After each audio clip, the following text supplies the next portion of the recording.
10 more albums, 10 more stories. It's fun to do this, I have to admit. I appreciate if you're still watching. So the first album on the top of the stack is The Cure, Standing on a Beach, the singles. I wasn't that familiar with The Cure, but my brother Steve brought this home once, and the more I listened to it, the more I loved it. A song like The Caterpillar, it's a great tune, older Cure, and lots of fun. That early 80s alternative sounding pop. The next album is Queen Jazz, one of my other favorite Queen albums. I think A Night at the Opera and A Day at the Races have to be at the top of the list, but this is a great album.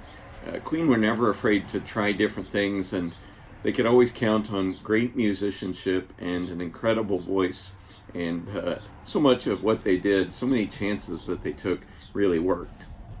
Okay, Michael Jackson bad. I have to confess that I did buy this. It's hard not to like Michael Jackson back in those early years when he became very popular. And you know what? He has great songs, no matter what the story is. Lots of great music, and a great innovator in the R&B world. And Thriller is a much better album, I think, but there's still some good tunes on here. It's funny looking back now.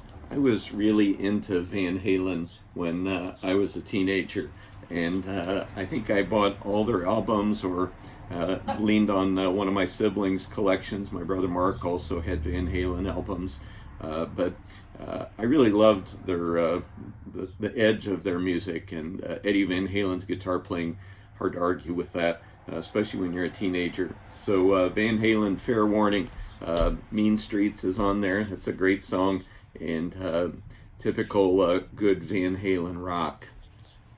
This next one is by Grace Jones, Inside Story.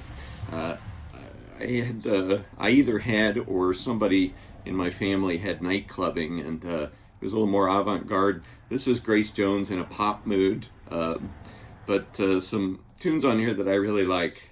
Victor could have been a jazz musician.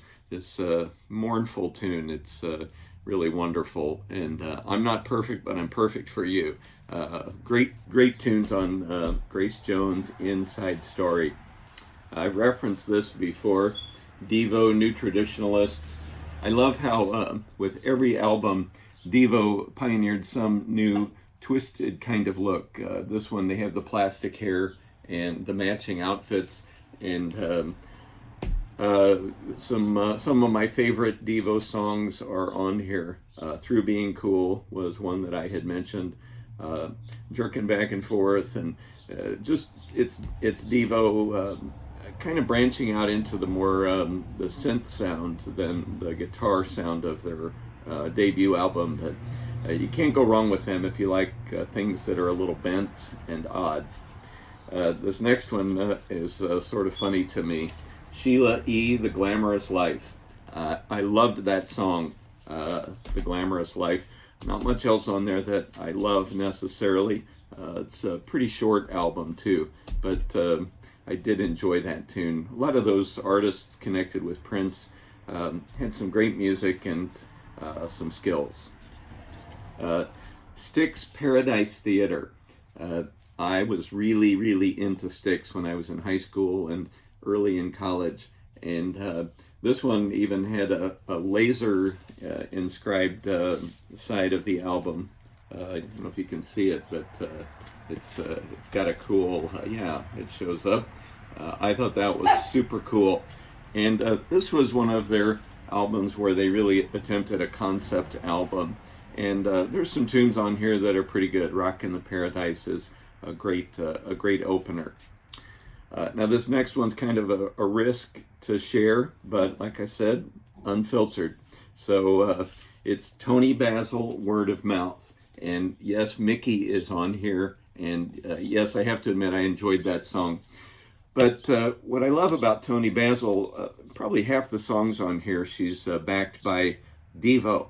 She had a long-standing relationship with him, and she's way stranger than the song Mickey might suggest. She's quite the avant-garde choreographer, and I think she really does have musically her own point of view and her own bent, and being in the same category with Devo, she's got to be cool. So I'm including it anyway, no filtering. The last one on the stack, I've mentioned this before, Echo and the Bunnymen, Ocean Rain.